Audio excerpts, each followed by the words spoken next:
que pasar del enjuiciamiento de dicha persona a la transformación del sistema. Siempre los ojos puestos en la calidad educativa como derecho fundamental de nuestros niños y jóvenes y la profesionalización y dignificación de los maestros como la mejor avenida para lograr dicha calidad educativa, ¿no? Entonces, de manera muy rápida, le voy a pedir a Gaby, que me acompaña del equipo de Mexicanos Primero, me ayude en cantidad educativa. Les quiero dar, como decía, elementos muy sencillos. Imaginemos una generación de 100 niños, nosotros les llamamos generaciones heridas. Sin lugar a duda, cada generación de niños y jóvenes mexicanos es herida y a profundidad. De esos 100 niños, solo 64 terminan en tiempo y forma la primaria. Es cierto que algunos la terminan con un retraso, pero ese retraso por lo general significa que no van a terminar su ciclo escolar, que por lo menos debería de ser de la educación media superior. Luego tenemos que solo la mitad de cada generación termina en tiempo y forma la secundaria, menos de la mitad de cada generación. Estamos hablando de los 15 años. Imagínense las repercusiones sociales, y ustedes las viven y la tratan de atender, de que la mitad de cada generación no termine o salga del sistema educativo para los 15 años. Eso es profundamente trágico. Solo una cuarta parte de cada generación va a terminar la preparatoria y solo 10 van a egresar de la universidad. Son números que nos ponen con 8.6 años de escolaridad promedio, lo cual nos significa un atraso de 3, 4 y hasta 5 años de escolaridad menos por habitante que los países más desarrollados. Competir con esos países en estas condiciones, pues es imposible. Otro apunte sobre la cantidad educativa. No nada más perdemos competitividad en términos de años, las perdemos el lunes y el martes y el miércoles y el jueves y el viernes. Y donde más se necesita educación, en Oaxaca y en Michoacán, peor tantito. A cuentas de Mexicanos Primero, los niños mexicanos, dado que el ciclo escolar es muy pequeño y el ausentismo de los maestros es muy alto, van más o menos la mitad de las horas a la escuela que los niños de Corea y Finlandia cada año. Entonces, ¿cómo vamos a alcanzar a Corea y a Finlandia, por mencionar dos ejemplos, y a otros países desarrollados, si nuestros niños van tantas horas menos a la escuela? Pasemos rápidamente un brochazo del tema de la calidad educativa. El examen PISA, al finalizar la educación secundaria, 15 años, ¿cuánto aprendieron nuestros niños en ciencias, matemáticas, comprensión lectora? 3 temas fundamentales para poder seguir aprendiendo toda la vida. De los países miembros de la OECD, 34 de 34, cuando tomamos la totalidad de los países, el número 51 de 65. El primero, por cierto, en la lista de los latinoamericanos, Uruguay en el 48, Chile en el 49 y luego todo el resto de Latinoamérica atrás de México. Es decir, es una problemática latinoamericana. De la frontera norte a la Patagonia, todos estamos muy mal en educación, de la patada, y por eso es tan importante el esfuerzo social para revertir la falta de calidad educativa en nuestro país. Les puse Shanghái en el primer lugar, es el único no país que aparece en la lista, pero por si querríamos tener algo de urgencia en términos de a qué velocidad nos tenemos que mover en la transformación del sistema educativo. Los chinos ya lo entendieron, su país está en promedio OECD y Shanghái, su provincia más adelantada, está en primer lugar en el mundo. Brevemente, pueden ver cuando suman, se califica PISA en 6 niveles, del 0 al 6, 0 siendo el más bajo, que independientemente del tema tenemos aproximadamente al 80% de cada generación en nivel 0, 1 y 2 de 6 niveles. Esta gráfica pinta de cuerpo entero la tragedia educativa nacional, de cuerpo entero, porque además a los 15 años la mitad de la generación ya no está en el sistema escolarizado. Entonces en realidad es como el 90% de cada generación de jóvenes mexicanos de 15 años no tienen los conocimientos básicos para poder competir y aprovechar el siglo XXI. Esto es un tema trágico. La siguiente, porfa. Vámonos al tema de la excelencia. ¿Cuántos están en el nivel 5 y 6? 30% de los chavos de Hong Kong, 25% aproximadamente de los de Corea, el promedio de la OECD está por ahí de 12% y México está en 0.7%. No llegamos al 1% de alumnos en excelencia en matemáticas. Nuevamente, ¿cómo le pedimos a estos jóvenes que numeran por generación alrededor de 10,000, de 2 millones, 10,000, una vez que quitas la deserción y te vas a este porcentaje tan bajo, son 10,000 jóvenes en excelencia en matemáticas de cada 2 millones? Ahora, pídele a ellos que compitan con los 417,000 americanos que están en excelencia en matemática y a los 179,000 coreanos. Siendo que Corea, fíjense bien, tiene menos de la mitad de la población de México, son 49 o 50 millones de coreanos. Tienen 179,000 jóvenes en excelencia. Nosotros tenemos 10,000 de 2 millones. Por eso Corea tiene el doble de registros de patentes a nivel internacional, no que México, que toda Latinoamérica cada año. Yo no sé a dónde ha estado Latinoamérica, ha estado durmiendo y sigue en buena medida durmiendo. Y a mí no me van a vender ninguna historia de éxito y de brillantez latinoamericana, ni la brasileña, ni la mexicana, ni la colombiana, ni ninguna otra, hasta que corrijamos este problema. Porque todo va con el capital humano. Todo lo es el capital humano. Y no lo estamos preparando. Ahí están las pruebas claritas. Bueno, con estas dos gráficas, es un estudio que hace Mexicanos Primero, lleva 4 años haciéndolo. Nada más señalar, ningún estado en México está bien. Ayer estuve en Sonora para presentar los resultados. Los resultados de Sonora están mal. Sin embargo, es el número 1 a nivel nacional en primaria. Y pueden ver a Oaxaca y a Michoacán en los últimos lugares. Lo único que quiero señalar con esto es que las brechas que existen entre México y el mundo en materia educativa están presentes en México entre Oaxaca, Michoacán y Sonora y Nuevo León, aunque Nuevo León y Sonora no están bien. Entonces, ¿dónde deja eso a los niños de Oaxaca y a los jóvenes de Michoacán? Pues como una generación herida y profundamente contra la pared. Y muchos de ellos emigrando para buscar oportunidades fuera de México. La secundaria es una historia similar. Es decir, esta injusticia, esta desigualdad de la que hablaba Ricardo Rafael en la sesión anterior, en la educación, es súper patente. El más pobre recibe la más pobre de las educaciones. Y yo sé que ustedes están intentando atender este fenómeno, pero masivamente no es atendible en nuestra trinchera. Salvamos personas, pero hay que salvar al sistema para que el sistema le pueda dar las oportunidades a los niños y jóvenes. En eso sí, no nos debemos de... hay que estar muy claros. Y las organizaciones de la sociedad civil, como él sugería en la reunión anterior, perfecto, entreguemos becas, construyamos escuelas, capacitemos a maestros, etcétera, pero nos tenemos que involucrar para incidir en la política pública educativa del país. Hay que usar esa voz. Y hay que usarla con fuerza, con firmeza, con conocimiento y con propuesta, porque si no, no transformamos a México. Podemos transformar las vidas de algunas personas y eso es glorioso, magnífico y se los felicito, pero no nos podemos quedar ahí. Tenemos que incidir en el marco más grande. Bueno, rápidamente, porque sé que si no me quemé ya mi tiempo, estoy a punto de quemármelo, los 4 caminos que nosotros hemos sugerido, que son aplicables en Oaxaca, en Michoacán, en Sonora, en México y en Finlandia y en Corea.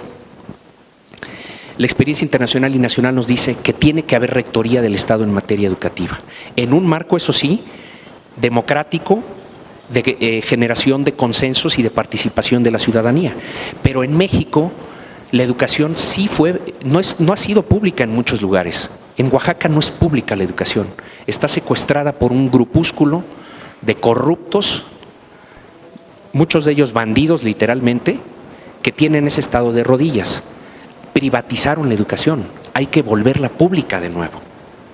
Entonces, hay que exigir al Ejecutivo que se recupere las atribuciones y los recursos. Parte de lo que conlleva el artículo 3º constitucional es esto. Hay que trabajar para descolonizar a las secretarías de educación locales de la influencia nociva del sindicato. Los sindicatos están para defender los intereses de los trabajadores de la educación, no para condicionar ni boicotear la política pública educativa. Luego, quien manda sobre la vida de los maestros manda sobre la educación. ¿Quién manda sobre eso en México? Los sindicatos. Todo lo que estamos viviendo en estas últimas horas y lo que significa el 3º constitucional es el Ejecutivo tratando de hacerse de elementos para poder cambiar la educación. Pero quien manda sobre la selección promoción, pagos, estímulos de los maestros, ese manda sobre la educación. Y ese tiene que ser solo uno, el Estado, porque nosotros elegimos a un gobierno para esa función, no elegimos al sindicato para que cumpliera con esa función. Y eso es lo que se está debatiendo en estas horas. Y si quitan a la cabeza del sindicato y hay un enjuiciamiento, y independiente cómo salga ese juicio, no recuperamos nosotros las plazas, entonces no recuperamos la plaza educativa. Aquí se juega todo. Y vuelvo, una participación muy importante tiene que haber de las organizaciones como las aquí representadas en la formulación de la política pública educativa a nivel federal y local. Profesionalización docente, nos hablaban del esfuerzo de Jaime. Hay que transformar la formación inicial y establecer un auténtico servicio profesional docente. Alguien le decía yo en Sonora, si yo tuviera la fortuna de Bill Gates, la invertía toda en capacitación de directivos y maestros y en la formación de las nuevas generaciones de directivos y maestros. En los países donde hay excelencia educativa, no le permiten a los jóvenes que salen de la prepa aspirar a ser maestros si no están en el mejor 20-25% de su generación. Ellos ya entendieron cómo está la cosa. Solo los mejores de una generación pueden preparar a los de la siguiente generación. Y si no logramos eso, nunca vamos a tener un sistema educativo en forma. Entonces eso es fundamental. Concursar las plazas, solo entran los mejores. Y no nada más para maestros, para directivos y supervisores. Y las organizaciones aquí presentes pueden ayudar a presionar a que estos concursos y estas evaluaciones de las que estamos hablando se lleven a cabo puntualmente en donde ustedes tienen influencia. Que todos los maestros se capaciten, que todos concursen por su plaza. La auditoría social, fundamental. Vuelvo, que todos se evalúen, eso dice ya la Constitución. Increíble una cultura de maestros que no se quiere evaluar. Pues, ¿qué tipo de maestros son? No, estaban buscando muchos de ellos el empleo. Nuestro sistema educativo en muchas ocasiones ha sido más un sistema de empleo que en un sistema de educación. Lo que pelean ellos es su quincena, no el derecho de los alumnos a una mejor educación. El mejor uso de los recursos. 1 de cada 5 pesos en México se usa en educación del presupuesto federal local, pero se despilfarra de manera aterradora. No nada más en los gastos de la señora Gordillo en Iman Marcos. Se despilfarra en miles y miles de comisionados sindicales, cuya función es de control electoral, política, no tiene nada que ver con la educación. En decenas de miles de comisionados no educativos que están haciéndole el jardín al gobernador, sirviendo la mesa de la primera dama, de secretarias, ¿no? Pagados como maestros, dinero que nosotros aportamos para la educación. Decenas de miles, ¿cuántas? No sabemos porque no tenemos padrón confiable de maestros, por eso viene el censo. Pero bueno, tenemos que terminar con estos abusos, no en el caso de la señora Gordillo, insisto, eso a nivel simbólico está bien, pero ¿quién va a combatir la corrupción del sistema? Porque eso es lo que tiene al sistema también postrado. Tenemos que ir hacia allá. Si nada más controlamos lo de la señora, entonces nos va a suceder como con la quina. Pemex sigue siendo un desastre, corrupto y ineficaz, y su sindicato sigue siendo corrupto, antidemocrático y no le rinde cuentas a sus trabajadores, 25 años después. Entonces, ¿qué historia queremos? ¿La de la quina o la de el enjuiciamiento de una persona como uno de los elementos adicionales para la transformación de un sistema? Pues evidente, tenemos que ir por ahí, y si no lo decimos y lo presionamos nosotros, se van a echar para atrás en algún momento ellos, Y por último, el tema de empoderar a las escuelas y de empoderar la participación social en las escuelas. Por mucho tiempo la escuela erigió unas barreras en donde los padres no podían participar. Otra cosa que yo haría si tuviera la fortuna de Gates sería encontrar mecanismos para empoderar y hacer mucho más participativa la función de los padres de familia en las escuelas, por una simple razón. El principal auditor de un director, de un maestro y de la educación misma de un hijo es el padre de familia. Y si la ciudadanía no nace a esa participación, entonces no va a haber calidad educativa que valga. No hay país que tenga calidad educativa que no tenga la activa participación de la sociedad civil organizada y de los padres de familia en lo educativo. Entonces, bueno, pues yo ahí lo dejo, nada más señalando que tenemos una, y lo comentaba con Blanca, una oportunidad histórica en México de transformar lo educativo. Se ha puesto el piso y tenemos que ir a fondo por esta transformación, y ustedes creo que serán actores claves en ese sentido. Muchas gracias y perdón por extenderme.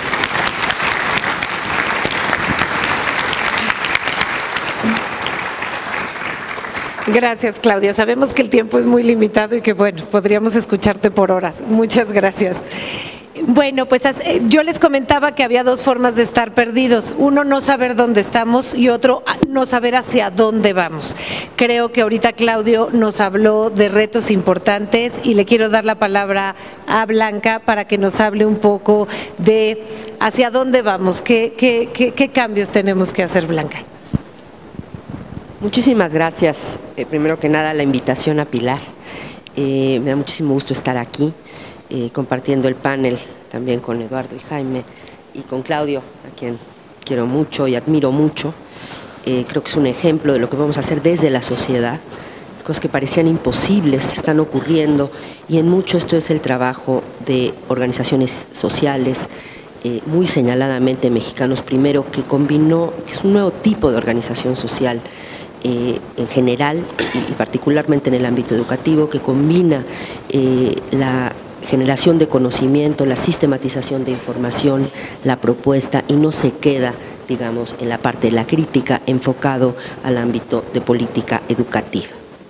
Es para mí entonces un gran honor estar con ustedes, y respeto enormemente y aprecio la posibilidad de conversar con gente como ustedes, que está trabajando todos los días por niños, por jóvenes, por niñas, tratando de mejorar sus condiciones de vida. Yo he tenido el grueso de mi carrera en el sector educativo, y además de haber hecho algunas otras cosas, soy sobre todo una maestra, y desde ahí les voy a hablar. Hacer bolas yo con esto. Muy bien. El sistema educativo mexicano sirvió, no es que no haya servido, hizo lo que hacen todos los sistemas educativos, digamos, estoy hablando fundamentalmente del siglo XX, hizo país. Su objetivo fundamental era fabricar mexicanos, como el objetivo fundamental del sistema educativo francés era fabricar franceses, y el americano y el japonés y todos.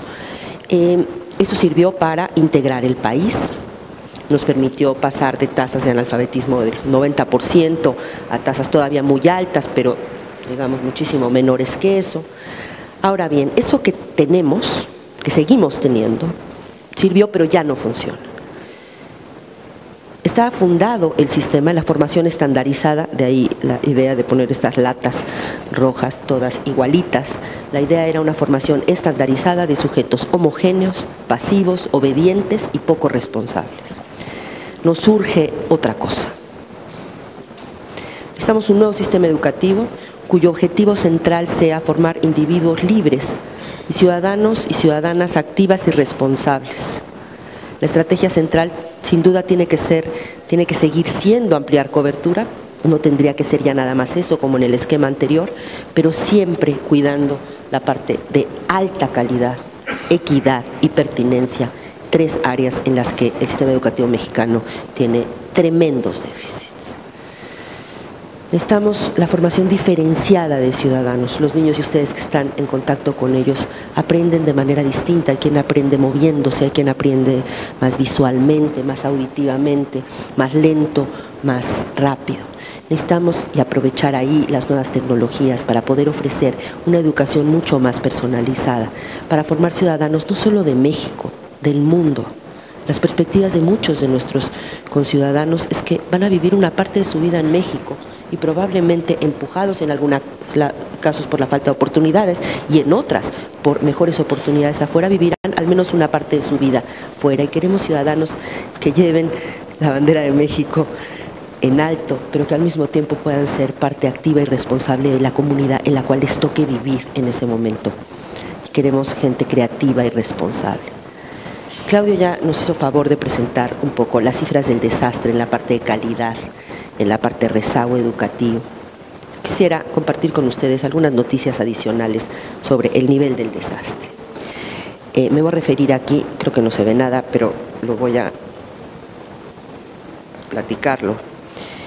Esto proviene de otro estudio de la OCDE que se llama TALIS, la primera encuesta internacional a maestros, una encuesta representativa en la que participó México, 23 países solamente, es un área muy complicada, muy sensible políticamente, no solamente en México, sino en todas partes del mundo. Entre muchas otras cosas, esta es una encuesta, no es una prueba, ¿sí? Es una encuesta que se les hizo entonces a los maestros. Y algunos de los resultados a mí realmente me dejaron, todo el tiempo pienso, ya no hay nada que me pueda sorprender, pero sí, estos datos me sorprenden. Porcentaje de maestros de secundaria, esto es una encuesta a maestros de secundaria, aplicada en el 2009, cuyos directores de plantel consideraron que las siguientes conductas de los alumnos afectaban negativamente el proceso de enseñanza-aprendizaje. Llegar tarde a clase, México 78%, 78%. Promedio de los países TALIS, o sea, los 23 países, 40%, 39.4%. Ausentismo, aquí me refiero a prácticas, conductas de los alumnos que inciden negativamente en los procesos educativos. 79% de los alumnos, más bien 79% de los maestros dicen que los alumnos tienen un problema de ausentismo grave, contra el 45% el promedio TALIS. Disturbios en clase, 71.9%. Promedio TALIS 60%. Y aquí empieza ya. Trampas, 54% en el caso de México, 20% promedio TALIS.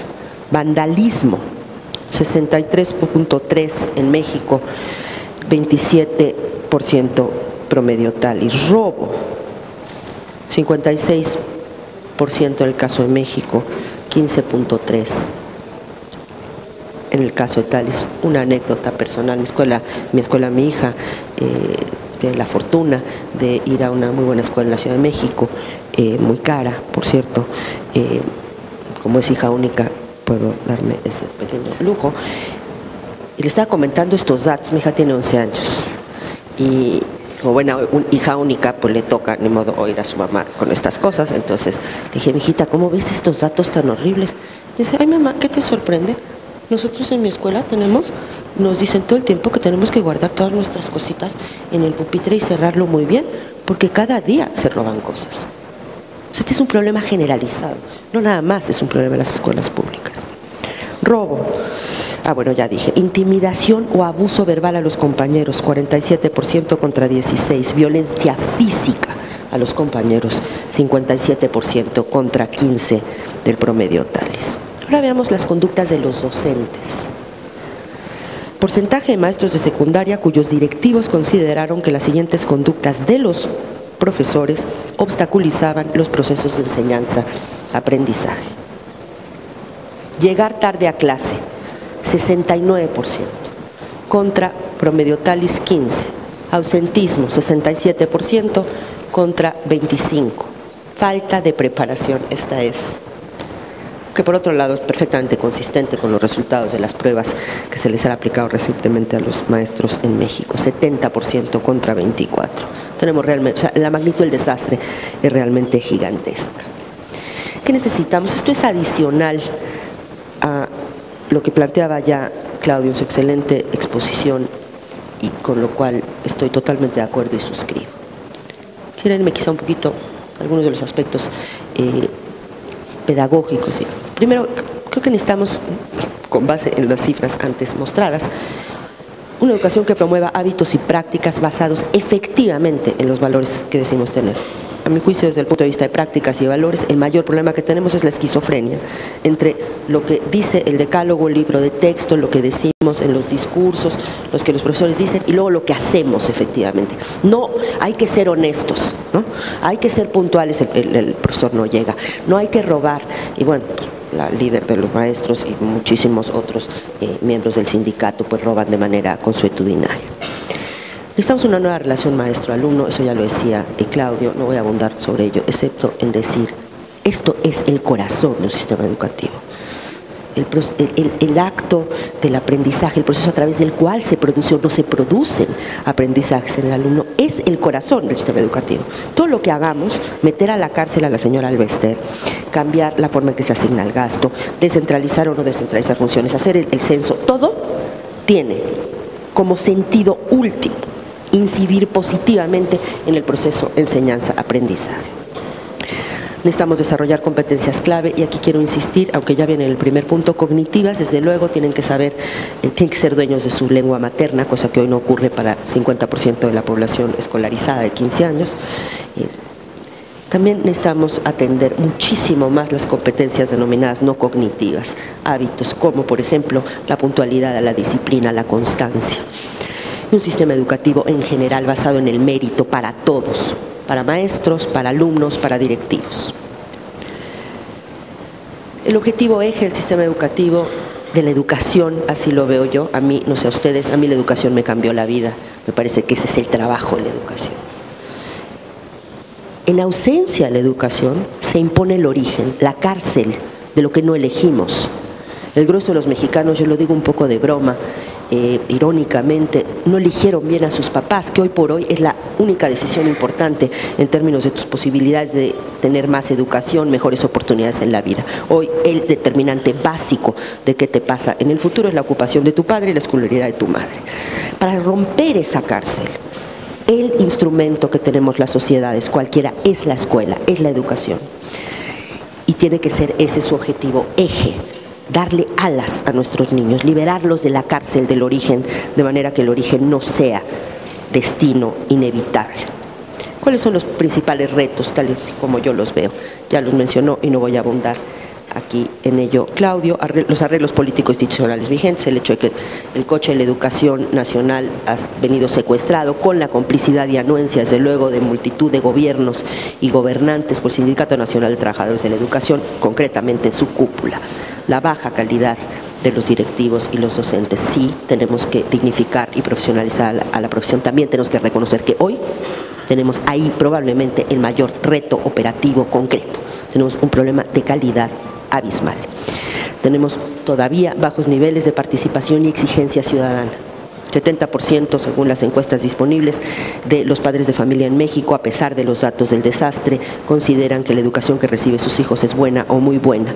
Hay una desconexión completa entre el sistema educativo y el sistema productivo. Un dato, un estudio reciente que hice. Entre 2005 y 2010 egresaron de licenciatura más de 3.5 millones de personas. En ese mismo periodo se crearon poquito menos de 500,000 empleos de ese nivel de escolaridad. Esto quiere decir 14% solamente de empleos para la demanda de egresados de licenciatura. La desconexión es como dos universos paralelos que no tienen nada que ver. Y esto no es nada más que yo esté en una institución educativa, estoy convencida, gracias al trabajo de mexicanos, gracias al trabajo de organizaciones como la OCDE, pero la verdad es que tenemos todavía un déficit muy importante en conocimiento riguroso para que nos sirva de apoyo para transformar la educación. ¿Cuáles son algunas de las oportunidades que tenemos y las posibles palancas de cambio?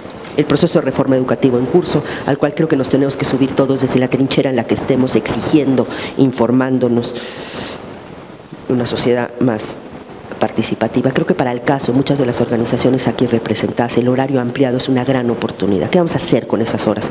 Como en alguna ocasión viene el reporte mismo de mexicanos de este año, si hacemos lo mismo en esas horas que hacemos hoy en las 4:30 que van, pues vamos a seguir teniendo los mismos resultados. Ahí hay una oportunidad y creo que tenemos que exigir como sociedad civil una mucho mayor participación de organizaciones en el uso eficiente de esas horas. Tecnología y formación de agentes de cambio. Un comercial para una organización de la cual soy consejera, pero que me parece fantástica, Enseña por México, la organización que es el capítulo mexicano de una organización norteamericana que cambió el panorama de la educación en los Estados Unidos, formando agentes de cambio, recluta a estudiantes de excelencia, egresados de licenciatura, y los invita a trabajar como maestros en zonas vulnerables, en zonas marginadas, durante 2 años. Ya empezó en México, empieza Enseña por México en el estado de Puebla este año. Termino, si él vuela o no. Depende de él, sí, pero también depende muchísimo de nosotros. Muchísimas gracias. Muchas gracias.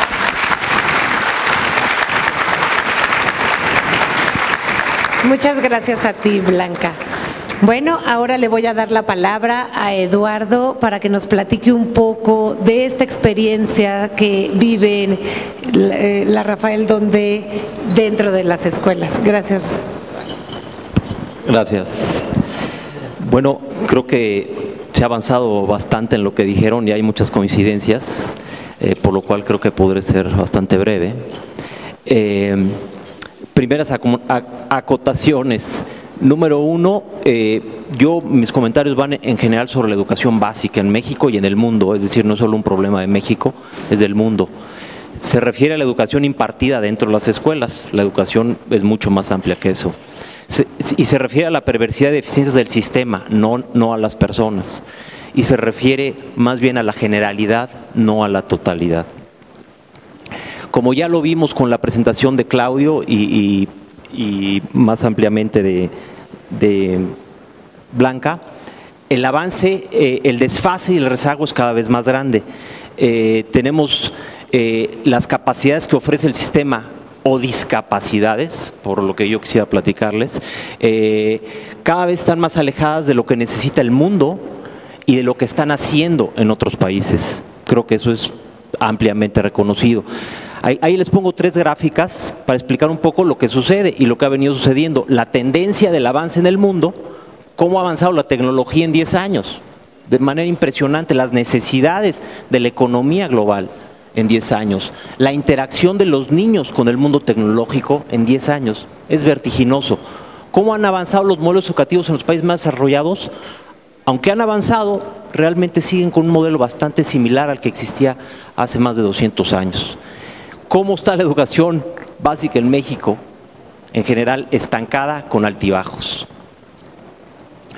Por eso mismo, el rezago es cada vez mucho más amplio entre lo que ofrece el sistema educativo mexicano, principalmente a nivel básico y en la educación pública, con respecto a los países más desarrollados y a las capacidades y herramientas que se requieren. A mí me encanta esta frase y la usamos mucho en los módulos educativos de Fundación Donde, que están en las escuelas más marginadas del país. No recuerdo nada de lo que me enseñaron, solo recuerdo lo que aprendí. Es una frase de un premio Nobel de Literatura y para mí nos da la clave de hacia dónde un país como México se tiene que mover. La esencia de esa frase es que si no hay gusto por aprender, no hay aprendizaje. ¿Qué necesitamos y qué ofrece el sistema de educación pública mexicano? Del lado izquierdo es lo que se necesita: capacidad de análisis, libre pensamiento, creatividad, innovación, diversidad, especialización y gusto por aprender sobre cualquier cosa. ¿Qué nos da? Memorizar, sometimiento, estandarización y repetición, generalización y disgusto por el aprendizaje y domesticación con calificaciones. ¿Cuántos niños van a la escuela por gusto? Háganse la primera pregunta. ¿Cuántos hijos de ustedes van a la escuela por gusto? Siguiente paquete de capacidades y herramientas. Trabajo en equipo. El mundo hoy es trabajo en equipo. Complementariedad. ¿Qué dice la escuela? Individualidad. Amor, empatía y respeto no existen en las escuelas. Hay violencia y falta de respeto. Es un proceso violento. Es un proceso de un sistema educativo que fue creado, como decía Blanca, para homogenizar, para forzar lo que no es. Estandarización y homogenización de niños que son diversos, con tiempos diferentes, con capacidades diferentes. Y violentamente el sistema educativo público y privado se encarga de destruir a los niños. Y la evidencia es amplia, pero no hacemos nada. Y tenemos a nuestros hijos incluso en escuelas en donde sucede lo mismo. Ejemplos de vida y valores. ¿Y qué hay en las escuelas? ¿Qué hay con un sindicato como este? ¿Qué hay incluso en escuelas religiosas? Que todavía es peor. Ejemplos de inmoralidad y prioridad al materialismo sobre cualquier otra cosa. Confianza en sí mismos y empoderamiento es la clave más importante que debe de lograr un niño al salir de la escuela. Yo puedo. Un niño que dice yo puedo, tiene grandes posibilidades de ser exitoso en la vida. En el año 2000 salieron los 100 hombres más ricos del planeta en la revista Time. Los primeros 30 de ellos prácticamente no habían asistido a la escuela. ¿Qué hace la escuela? ¿Okay? ¿Qué hace el sistema educativo? Visión de futuro. Un niño que cree que puede lograr y quiere lograr cosas en el futuro, tiene grandes posibilidades. ¿Qué hace la escuela? Genera desesperanza. Tenemos un estudio profundo nosotros que hicimos hace más de 15 años en muchas escuelas. El nivel de autoestima y de visión de futuro cuando el niño entraba al primero de primaria. 4 años después, ese nivel de autoestima y de visión de futuro estaba en el piso. En el piso. Los dos valores más importantes para la vida de un ser humano, destruidos en el aula escolar. Capacidad para manejar dificultades en la vida. ¿Y qué es lo que se da? Todo lo contrario. Patrones repetidos para hundirse, violencia, manejo de conflicto. Entonces, por eso les quiero poner esta gráfica. Ante un mundo en donde en los cuadros, las figuras rectangulares, tenemos capacidades y herramientas requeridas para apoyar al niño en su camino a la felicidad. Capacidades y herramientas que el mundo necesita para los próximos 10 a 50 años. En verde tenemos lo que sería el mundo ideal, un espacio de conocimiento que estimula, divierte, prepara, respetuoso a la diversidad y que potencializa al niño. ¿Qué tenemos en el extremo opuesto? Un espacio aburrido, dogmático, que destruye, violenta y droga, porque como saben, si Mozart ha nacido en esta época, estaría dopado con Ritalin. Droga a los inquietos y a los diferentes. Yo les digo, ¿dónde está el sistema privado y público mexicano? ¿Más hacia el verde o más hacia el rojo? Creo que es evidente. Por lo mismo, y por lo que ya se dijo, yo de la experiencia que tenemos, les puedo decir cuáles dos no son las soluciones. Más dinero a un sistema que no sirve. No le metan más dinero. Se le ha invertido desde el sexenio del presidente Zedillo más recursos a ese sistema. Y no ha cambiado nada o ha empeorado. 2, más tiempo de los niños y niñas con maestros en la escuela. Perdón que difiera con la reforma. Estoy en total desacuerdo. Y estoy en total desacuerdo porque hemos vivido durante 15 años muy cerca de las escuelas más marginadas. Más tiempo de los niños cercanos al conocimiento, a las aulas de cómputo con programas, a las bibliotecas, sí. Con los maestros, perdón, pero no con los maestros que tenemos.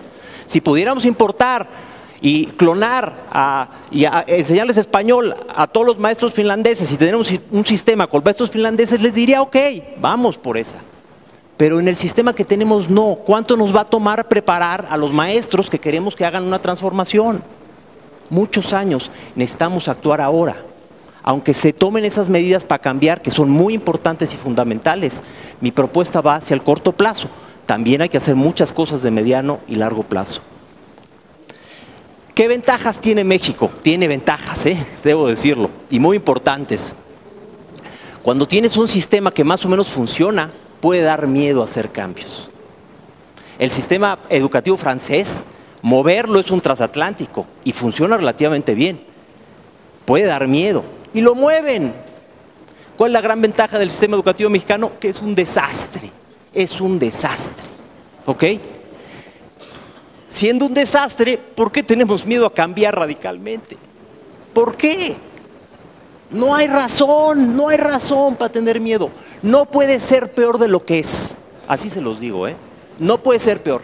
No he visto destrucción de niños, no he visto destrucción de corazones, como lo he visto en el sistema público de educación en México. De verdad, no hay nada peor, Medidas y acciones que propongo. 1, foco en la felicidad del niño. No en los maestros, no en el compendio de libros, no. La felicidad del niño.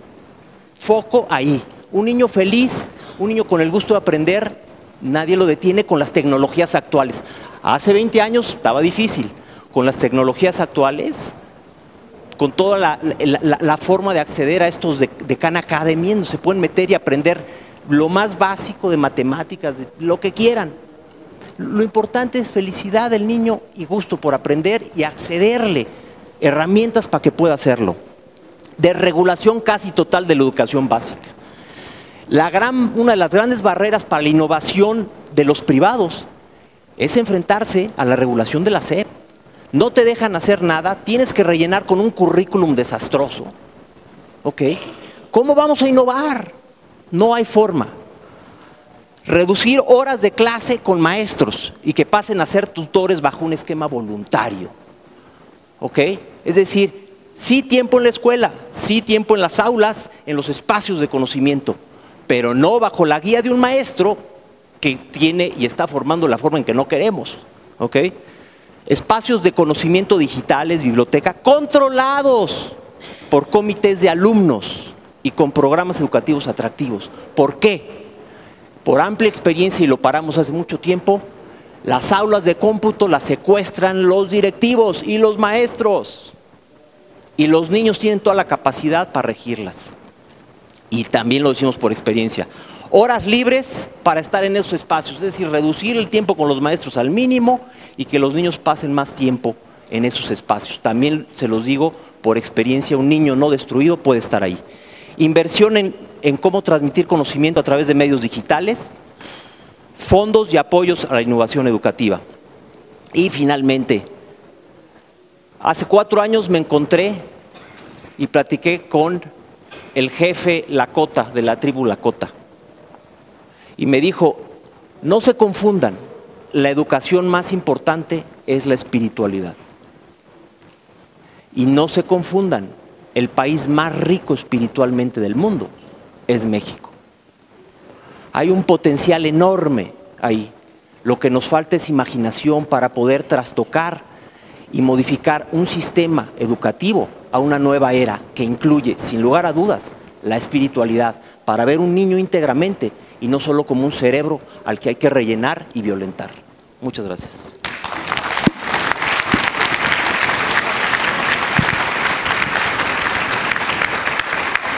Muchas gracias, Eduardo. Creo que nos quedó muy claro. Bueno, pues le doy la palabra a Jaime Salinas, que quiero reconocer que no trae una presentación formal por mi culpa, no porque él no la haya querido traer, pero él nos va a platicar un poco sobre estos retos que está viendo en la educación, sobre todo con su experiencia en los maestros. Muchas gracias, Jaime. Gracias, Pilar. Yo soy la presentación, así que me tendrán que ver a mí. Olvídense de las pantallas, no hay más que hacer. Imagínense en la selva un elefante, un chango y un tigre. Y al lado de ellos un árbol gigantesco. Y llega el maestro y les dice, bueno, alumnos, bienvenidos a la clase de hoy. Vamos a ver qué calificación les toca el día de hoy. El reto es ver quién de ustedes sube más rápido y más alto al árbol. Un chango, un elefante y un tigre. ¿Quién va a ganar? ¿Quién va a recibir un 10 de calificación? ¿Y qué calificación va a recibir el elefante o el tigre? Si al tigre le va bien 5 o 6, llegará a la mitad del árbol donde todavía le aguanta el peso, y el elefante 0. Así es como medimos a nuestros estudiantes. Tenemos elefantes, tigres, pececitos en el salón de clases, ya lo decía Eduardo, y queremos que todos nos respondan de igual manera.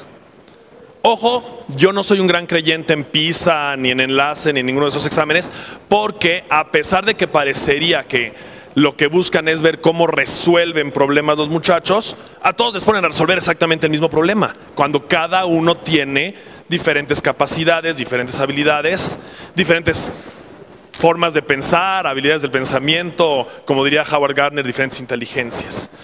Tenemos el problema, Blanca lo decía muy bien, de que el sistema educativo trata de que todos seamos Coca-Colas, cuando en el salón de clases no todos podemos ser Coca-Colas. Y ese es un gran problema. Me tomé la libertad de ir apuntando algunas cosas que ustedes decían que me hacen sentido y me llevan a reflexionar a mí y espero que a todos ustedes. Tengo pocos minutos, me quedan 6, no se preocupen, en 6 termino. La pregunta de este panel es: ¿cuáles son los principales retos de la educación? Y yo complementaría la pregunta: ¿educación para qué?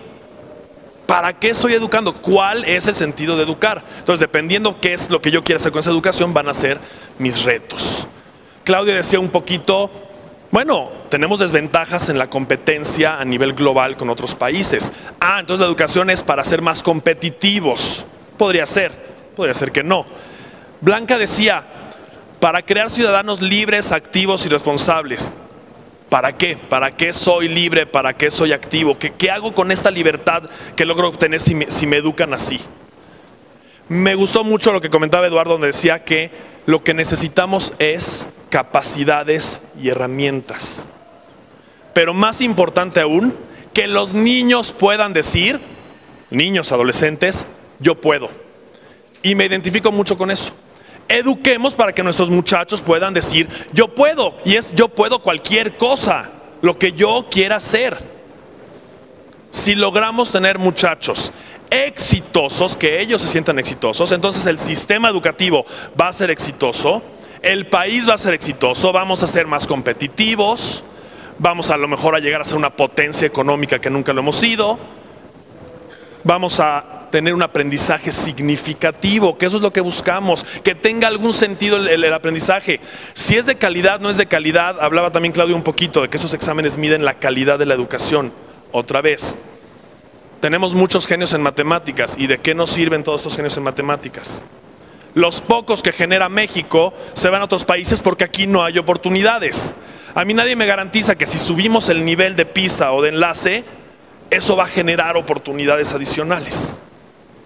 No, es mucho más complejo el reto, no es solo la educación, es qué pasa en México como país. 4 minutos. Hablemos un poquito de esas necesidades de las que hablaba Eduardo. Ya no son las necesidades del siglo XX, por supuesto, mucho menos las del siglo XIX. Ya los muchachos no necesitan aprender contenidos y memorizar y saber en qué año nació Benito Juárez. Y no porque puedas entrar a internet y verlo, sino porque no sirve absolutamente para nada un dato como ese. ¿Qué sirve en el mundo actual? Competencias. Entonces, eduquemos, la necesidad son competencias. Competencias específicas en diversas áreas, etcétera. No contenidos. Información, no. Aprendamos a tener acceso a la información y discernir la información que nos va a funcionar y nos va a servir. Hablaba hace rato Ricardo Rafael de internet. Por supuesto que internet es un desastre. Si no sabemos qué información es veraz, qué información me sirve, tener tanta información en internet puede ser mucho más confuso que beneficioso. Solución de problemas. Ya no tenemos que aprender a solucionar problemas, eso lo aprendemos todos los días. Tenemos que poder evaluar, irnos un paso más allá, nivel 5 y 6. Evaluar cuál es la mejor solución de una serie de soluciones que yo puedo tener enfrente de mí. Trabajo colaborativo, ni hablar, Eduardo, por supuesto que sí. Hoy en día en este mundo globalizado, si no aprendemos a trabajar en equipo, y es un aprendizaje que se necesita, y ahorita voy a hablar de habilidades y con eso termino. Ahorita estamos hablando de necesidades. Y tenemos que cambiar del pensamiento convergente que hay hoy en día y que es al que nos educan en las escuelas, a un pensamiento divergente, más completo, multidisciplinario. Si no hacemos eso, la educación no va a ningún lado. Y yo haría una gran pregunta que va en relación a tu presentación, porque me encantó. ¿Cómo? Está clarísimo todo lo que... Está increíble, está padrísimo. ¿Cómo lo hacemos? Tú hablabas un poquito de la Rectoría del Estado en temas de educación. Híjole, yo comparto, es tan difícil, se mueve tan lenta la maquinaria del Estado, que si no dan más libertad a las escuelas y a los sistemas para que puedan decidir cómo se educa, para cuando logremos mover a la maquinaria ya estamos otra vez 50 años rezagados, ¿no? Que es uno de los temas de los que también hablábamos. ¿Qué pasa con todos estos muchachos que llegan tarde, que hacen trampa, que son violentos? Está comprobado por muchos estudios que no están motivados. Son muchachos que necesitarían que todo el tiempo estuviéramos desafiando sus capacidades intelectuales. Si al muchacho lo tienes interesado, el muchacho va a trabajar y va a poner atención y va a hacer lo que tenga que hacer. Mientras sigamos enseñando el nombre de las capitales del mundo, a nadie le interesa eso. Y los muchachos de hoy en día, en el siglo XXI como están, por supuesto que se van a aburrir. Y entonces, como bien dice el dicho, la sociedad es la madre de todos los vicios, ¿no? Es parte de lo que nos sucede. Voy a terminar simplemente hablando un poquito de, una vez que entendemos las necesidades, cuáles son las habilidades que habría que desarrollar en nuestros muchachos. La creatividad, sin lugar a dudas. La autorregulación, que ellos aprendan a autorregularse, es bien importante.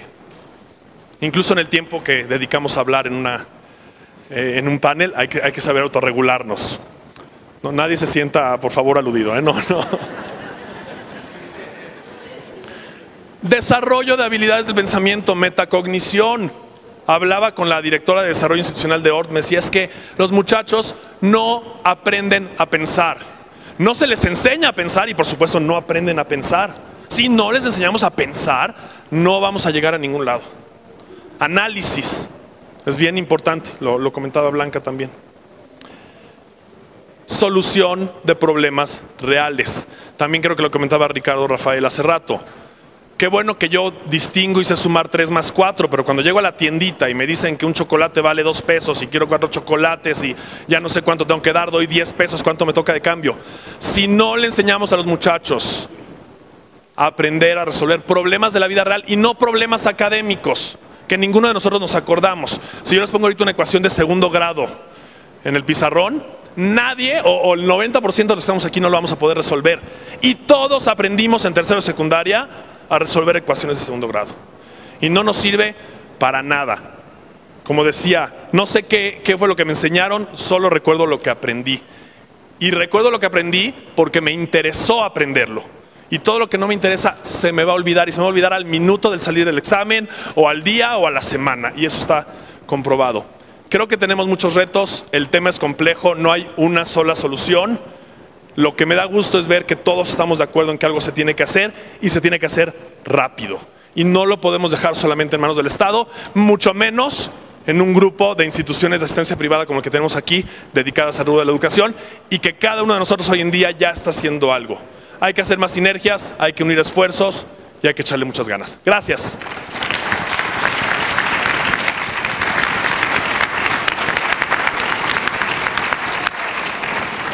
Bueno, que conste que planeé padrísimo este panel, ¿eh? Una presentación mejor que la otra. Muchas gracias a los 4.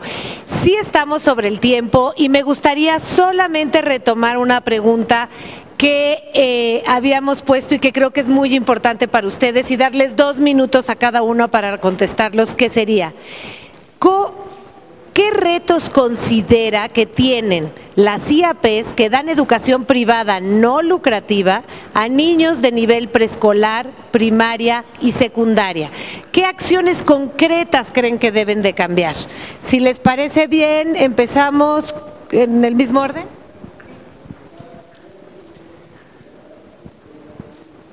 Bueno, me voy a tratar de autorregular y quedarme en los dos minutos. A ver, yo creo que las contribuciones que se pueden hacer desde la sociedad civil organizada son inmensas. Voy a referir un ejemplo de Houston que tiene que ver con Teach for America, que se llaman KIPP Schools. Quien no las conozca, déjenme dejarles este dato, KIPP. Ahí la van a encontrar. Es un sistema de escuelas charter, tiene la misma cantidad de recursos esa escuela que la escuela pública de junto, pero no tiene todo el sistema burocrático y sindicalizado, y en ese sentido yo voy a favor de esta liberalización. Lo que pasa es que en México tenemos que resolver los ABCs para luego movernos a estas nuevas fórmulas de cambio.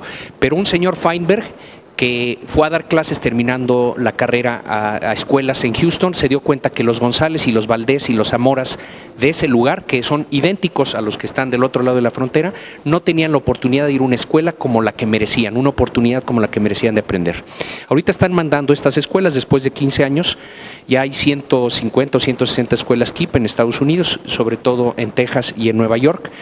Están dando 90%, más del 90% de cada generación de esos jovencitos se va a la universidad.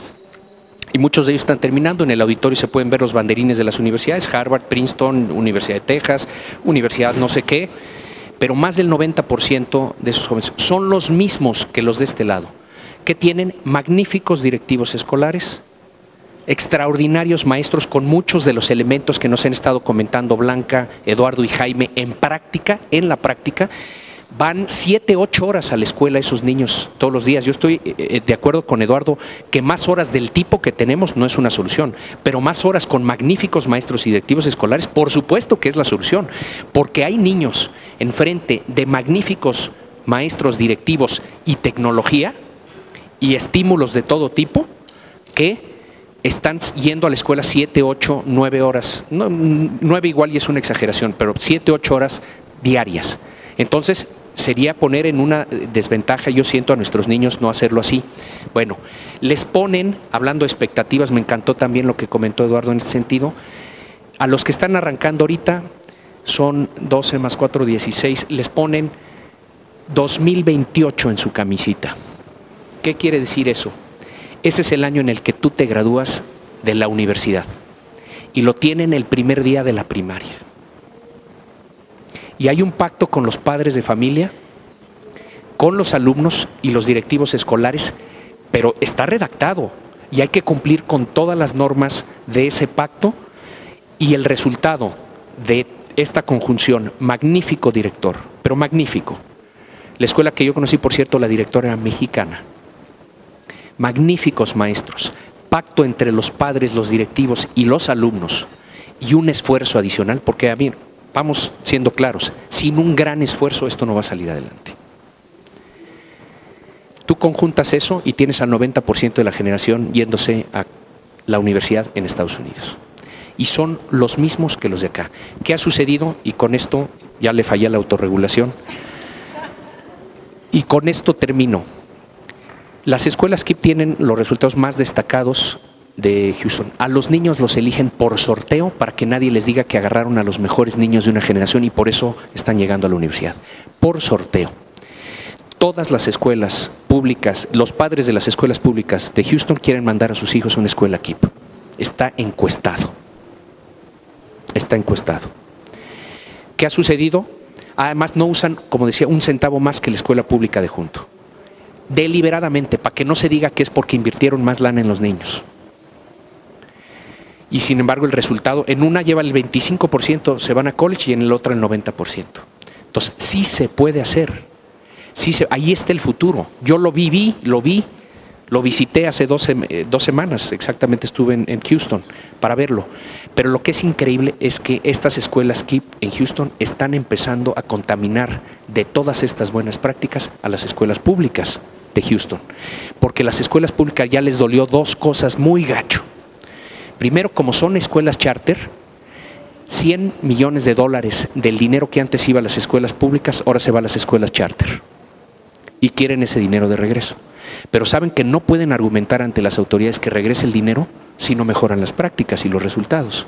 Y 2, lo que súper les dolió es que todos los papás quieren llevar sus escuelas a este nuevo modelo. Entonces, perdón, me extendí de nuevo, soy de otra generación. Formado por el viejo sistema educativo mexicano,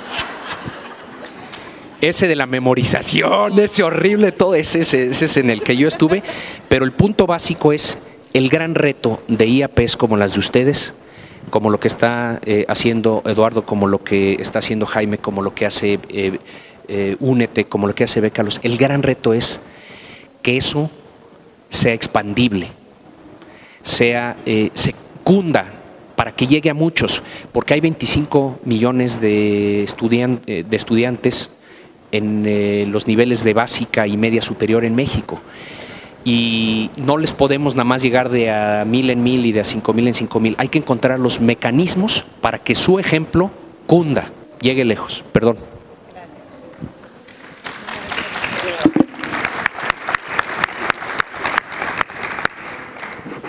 Me encanta, estoy siempre de acuerdo contigo, es una maravilla. Hay una película que un poquito puede servir para acercarse aquí, también un poco al desastre, a una parte, digamos, de las dificultades del sistema educativo norteamericano, que se llama Esperando a Superman, Waiting for Superman. Bueno, yo me quiero referir a una cosa mucho menos atractiva y emocionante, pero que me parece fundamental para potenciar el trabajo de las organizaciones de la sociedad civil, de las IAPs y de otras organizaciones. La desconfianza que mencionaba Ricardo Rafael hace rato, histórica de la Secretaría de Hacienda y del gobierno en general hacia las organizaciones, todas las trabas que nos pone cuando estamos haciendo organizaciones y demás, pues no les voy a decir nada nuevo, ¿verdad? Lo enormemente difícil que es trabajar en ese contexto. Al mismo tiempo, me parece que una manera, hay muchas otras cosas que hacer, pero una de las cosas que podrían ayudar a ir ganando espacio, ganándole terreno al mar de la hermana República de Hacienda y generando además una posibilidad de aprender unos de los otros, es generar sistemas de información y de evaluación para lo que hacemos. Me parece que en ese sentido, conozco especialmente el caso de los Estados Unidos, pero hay otros países en donde las organizaciones se juntan, generan esquemas a través de las cuales pueden, para empezar, compartir información. ¿Sí? Poder tener algún sistema en donde tú tengas una página de internet, ¿no? El conjunto de organizaciones, qué servicios ofrece, ya de entrada, nada más juntar. Esto me parece especialmente importante en el contexto de la reforma educativa presente. Uno, porque es una manera que parece que nos da muchísima más fuerza para exigir. Si nosotros mismos estamos haciendo eso, estamos rindiendo también nosotros cuentas, estamos también nosotros siendo rigurosos en la forma en la que evaluamos nuestro trabajo.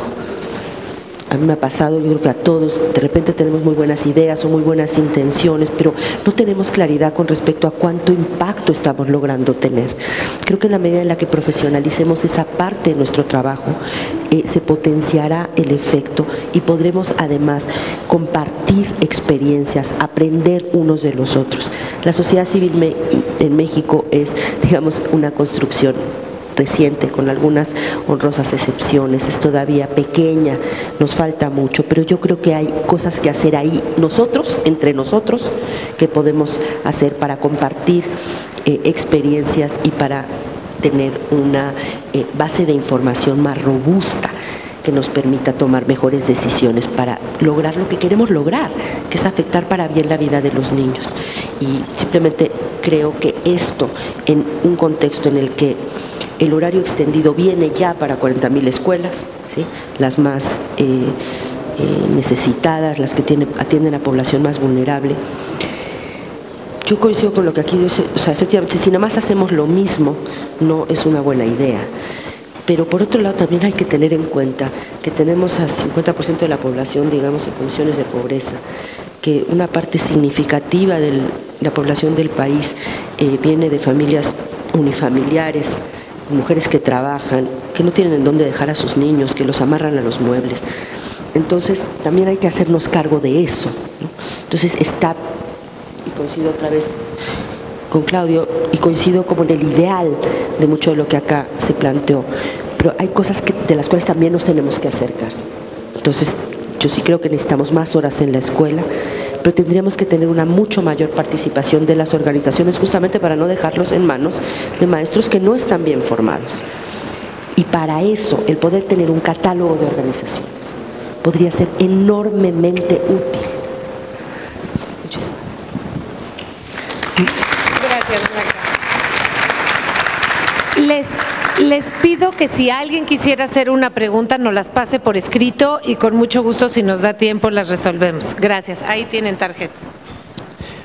Bueno, pues yo ahí les hablaría un poco del mismo lado, porque como institución de asistencia privada estamos haciendo cosas directamente en innovación educativa en las escuelas más marginadas del país, con los maestros en general menos preparados, que son los que mandan a estas escuelas, Y lo que les puedo decir es que sí se puede. Y nosotros lo hemos comprobado lugar tras lugar, año tras año.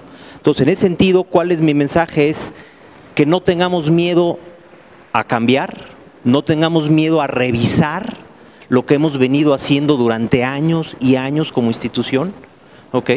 Que tengamos claro qué es lo que se necesita para hacer y preparar a estos niños en el futuro, es de las dos cosas más importantes. Y una vez que tengamos claro qué se necesita para formar, preparar, habilitar a niños de éxito y felices, podemos tocar muchísimas puertas o investigar muchísimos lugares en donde hay grandes ejemplos de cómo se puede lograr eso. Ahorita Claudio daba un ejemplo que yo creo que debe ser fascinante para lograr lo que está haciendo, pero yo creo que hay también ejemplos en México a lo mejor más cercanos, y entonces hay como una gama de opciones en donde se puede uno ir a ver qué están haciendo y atreverse a cambiar. Yo creo que el gran tema es atreverse a cambiar, quitarse paradigmas de la cabeza de miedo, de que el niño tiene que ser cascado, ¿no? Que si no lo fuerzas, si no lo obligas, no. Quitarnos eso, darnos la posibilidad de que eso no sea cierto, darnos esa posibilidad y ver lo que están haciendo en otras partes. Yo los invito a hacerlo y los invito con toda confianza porque es lo que hicimos en Fundación Donde ya ha funcionado. Entonces, atreverse a cambiar y a transformarse como institución. Si las instituciones de asistencia privada que tienen esa libertad, porque son más independientes en muchos sentidos que las de gobierno o que las que dependen de la cuota del papá, no lo hacen, ¿quién lo va a hacer? Creo que tienen la posibilidad de ser punta de lanza y yo creo que hay un gran herramientaje ahí para poder buscar la forma de hacerlo. Muchas gracias.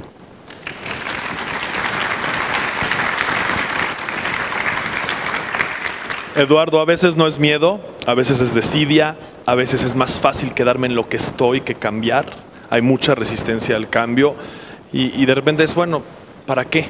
No estoy motivado, no me motivan económicamente. Acabo de estar en Finlandia hace unos meses con el secretario de Educación de Finlandia, el ministro, y le decía, bueno, ¿cuál es el secreto del éxito? Y efectivamente, maestros, y ahí estoy de acuerdo contigo, Claudio, maestros que le dediquen tiempo, pero que sean excelentes maestros. Y en Finlandia para ser maestro tienes que tener maestría. Y ser maestro es visto como casi ser un premio Nobel. Son de la gente más respetada en Finlandia y se pelean las plazas. Definitivamente las IAPs tienen ese reto. Otro reto que tenemos las IAPs del rubro, tiene que ver con hacer sinergias. Voy a ser un poquito inductivo, voy a dar un ejemplo muy rápido. Acabamos de tener nuestro congreso de capacitación docente la semana pasada. Capacitamos más de 2,000 maestros. Hablé con la directora general de PROED, Sofía, que aquí está con nosotros. Le dije, ¿qué onda? Mándame maestros. Llegamos a un acuerdo, hicimos una sinergia. 120 maestros de las escuelas de PROED vinieron a capacitarse con nosotros. Estábamos platicando ahora que salieron felices, salieron motivados, salieron haciendo reflexión, porque parte de lo que nosotros buscamos es que reflexionen los maestros, que no se queden atorados en lo mismo de siempre y digan, se puede hacer diferente, pero hay que convencer también al maestro. El maestro de repente no está motivado o no tiene vocación o está más preocupado por llevar la comida a la casa que por enseñarle a los niños algo. Entonces es importante que hagamos sinergias entre las IAPs, que busquemos cómo colaborar más y poder así potenciar y multiplicar el trabajo que hacemos todas. Gracias.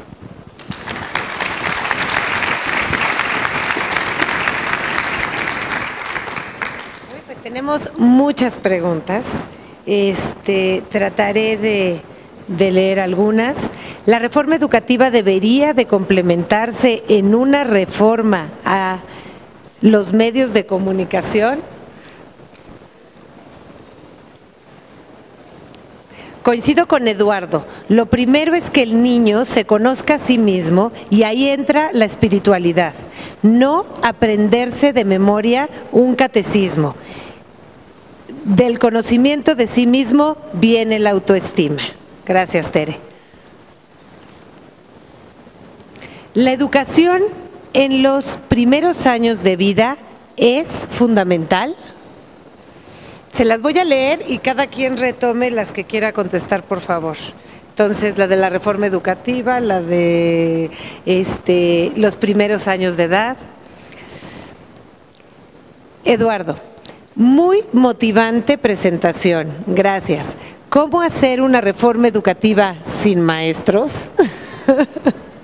Jaime, en este momento se dice que se busca recuperar la Rectoría del Estado sobre la educación, rescatándola del sindicato. Si no la tuviera el Estado, ¿cuál solución sugieres? 100% de acuerdo, me imagino que con todo, solamente agregar a las competencias y a la motivación yo puedo, que es indudable, la actitud yo quiero. No solo el yo puedo, que se ha mencionado, sino también el yo quiero. Un tip para las OSCs. Es muy importante organizar dentro del trabajo el área de servicio social. Los jóvenes están ávidos de dar lo mejor de sí mismos y ellos son capaces de cambiar estructuras y mejorar el sistema educativo. Aprovechemos el servicio social.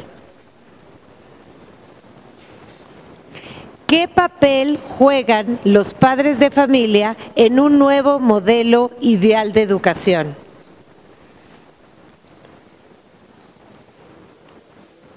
Y por último, necesidad de la continuidad en formación entre la casa y la escuela.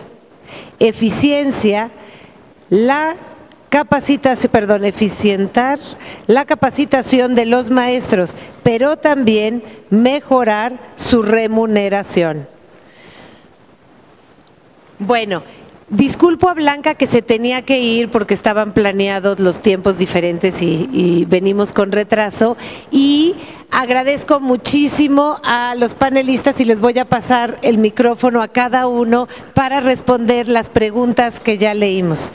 Bueno, te lo voy a pasar si quieres, Claudia. Gracias, Pilar. Bueno, hay muy buenas preguntas, intervenciones, muy rápidamente porque yo apunté por lo menos 4 o 5 cosas que me gustaría referir. Medios de comunicación tienen que hacer una labor de mucho mayor responsabilidad y de mucho mayor cuidado de lo que están poniendo enfrente de nuestros niños. Me refiero absolutamente a todos los medios de comunicación. Creo que hay que poner especial ojo y énfasis en el tema del Internet en el futuro, porque a la televisión misma, a la televisión abierta, a la televisión cerrada, le está ya costando mucho trabajo atraer la atención de los niños.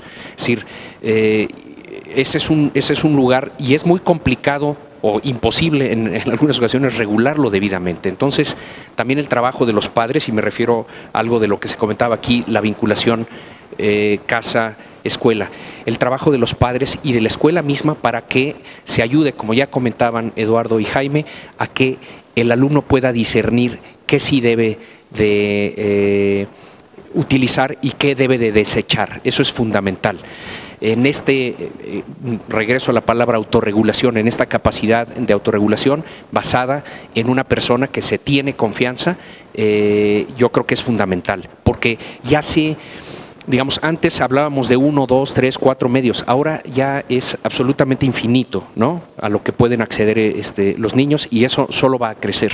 Entonces hay que formarlos para que ellos sepan usar los contenidos. Dicho eso, no creo que es la responsabilidad fundamental del medio de comunicación educar, de ahí la importancia de la familia, de la escuela, de los sistemas que vengan para la preparación de nuestros niños y jóvenes. Educación inicial, súper gigante potencial.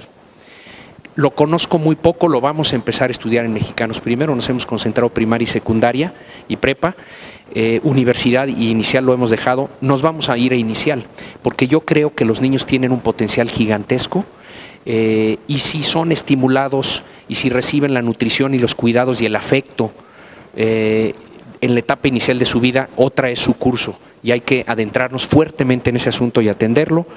No creo que pueda haber educación sin maestros.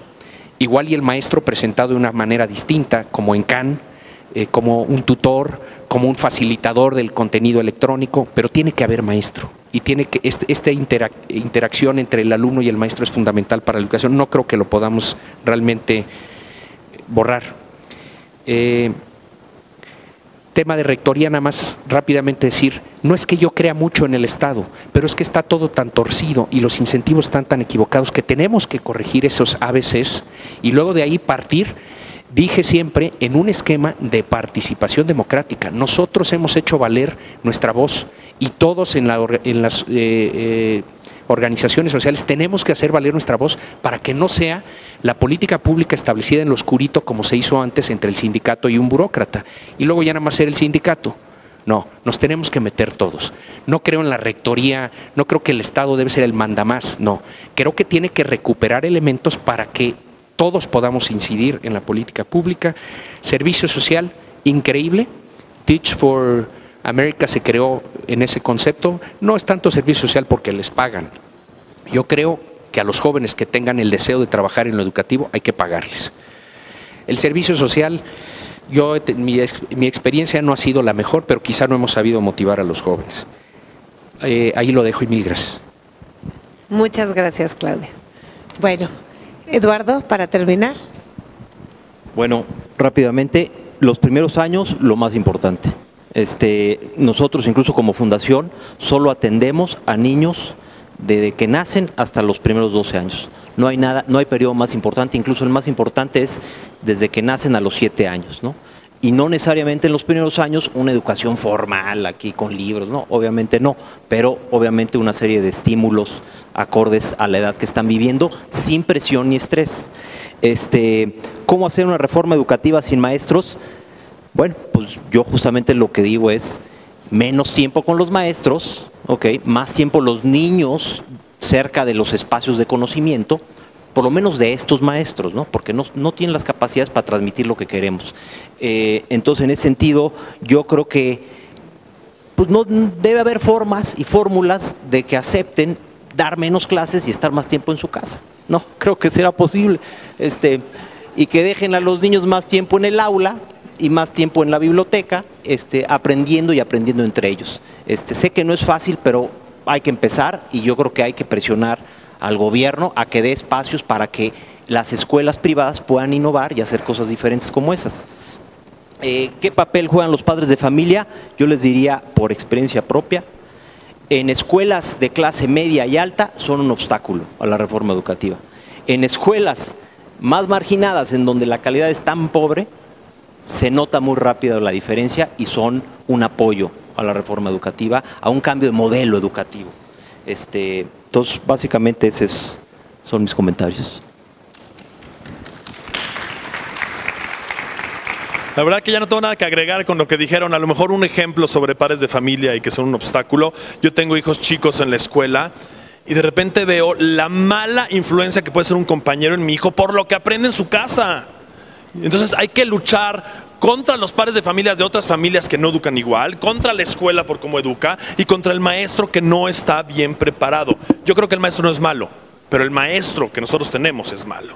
¿No? Un facilitador que ayude a transmitir el conocimiento, a generar competencias, a ayudar a enseñar lo que es trabajo colaborativo sería muy bueno, porque el niño solito no va a saber cómo hacer trabajo colaborativo, pero el maestro que se cree que es el centro del universo y el dueño del conocimiento no es el maestro que nos funciona hoy en día. Me encantó, Claudio, la autorregulación con todos los estímulos que hay hoy en día con los medios, que ya son imposibles de controlar en casa, porque antes le decías al niño, te apago la tele y se acabó. Hoy en día tiene acceso desde el celular, desde el iPad, desde la televisión, desde el radio, desde los amigos, desde la escuela. Necesitamos enseñar a los niños a autorregularse, saber lo que es bueno y lo que es malo.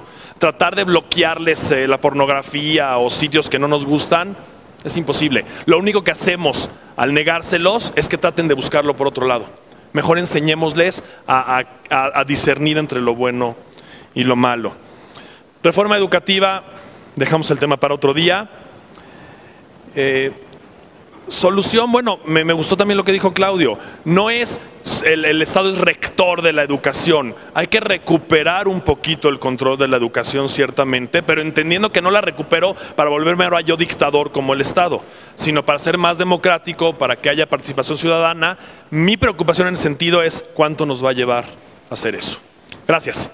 Incluso, déjame nada más agregar un punto. Yo nada más voy a agregar un punto muy rápido.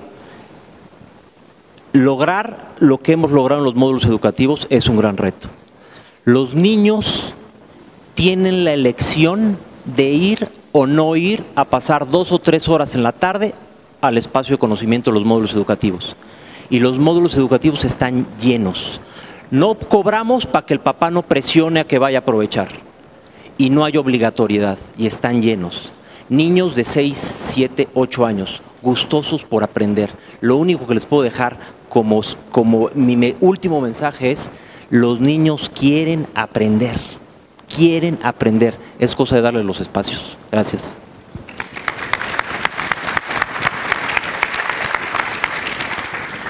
Bueno, instituciones, creo que tenemos muchos mensajes y muchos retos por delante. Yo agregaría que aquí hemos hablado de educación pública y buscamos una autonomía. Y creemos que cada vez tienen que tener más autonomía las escuelas. Muchas de ustedes tienen escuelas y tienen esa autonomía.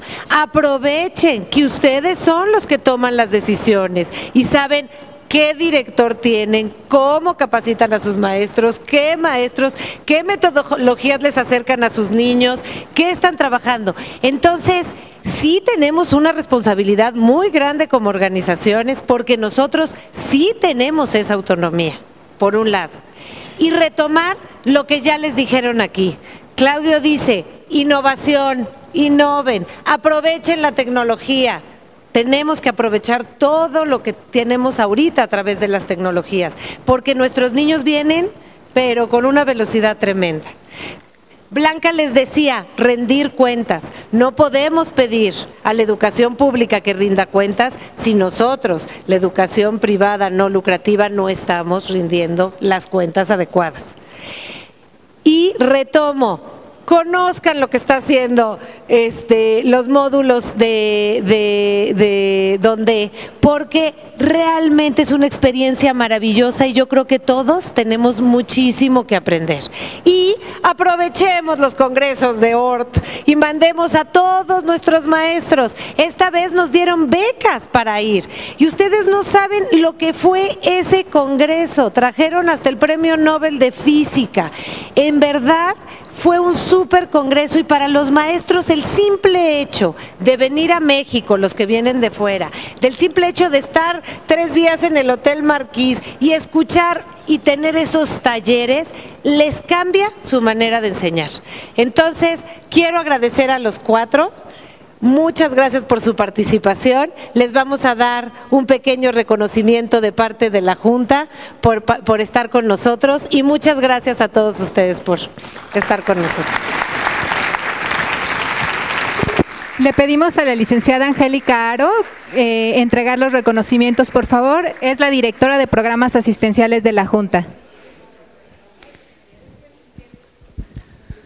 Bueno, este reconocimiento es para la licenciada María del Pilar Parás de Vizoso, que es nuestra consejera. Muchas gracias, Pilar, mil gracias. Es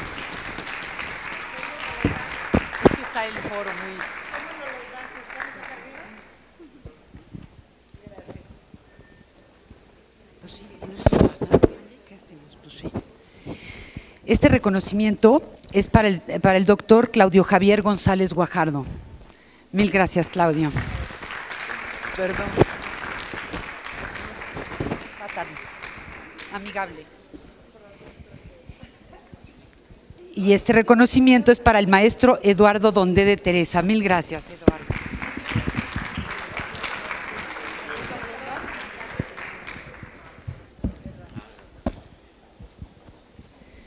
Y este reconocimiento es para el ingeniero Jaime Salinas Fleitman. Mil gracias.